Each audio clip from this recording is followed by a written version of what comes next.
Olá pessoal, vamos para mais um voo? Estamos hoje na cidade de João Pessoa.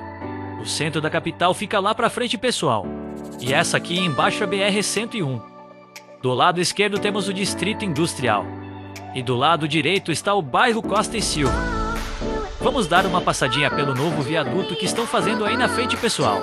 Hoje vou dar um olá à minha amiga Neide Altino, que mora na cidade de Alhandra. Obrigado, minha amiga, por estar voando junto comigo. Esse viaduto aí, pessoal, está sendo construído para acabar com esse engarrafamento que vocês estão vendo aí na frente. Os veículos que vêm do bairro das indústrias ficam quase sem poder acessar a BR-101 em dias de muito movimento.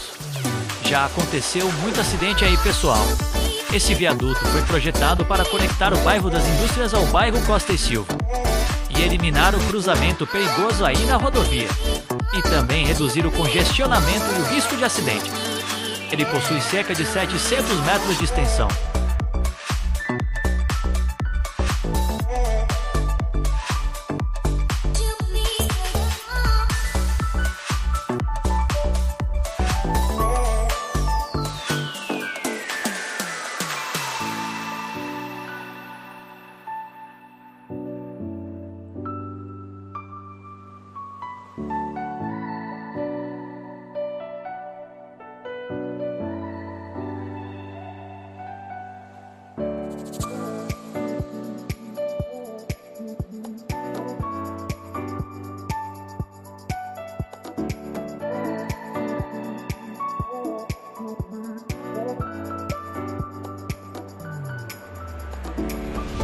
Estamos entrando no Distrito Industrial, pessoal.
Até um próximo voo, pessoal.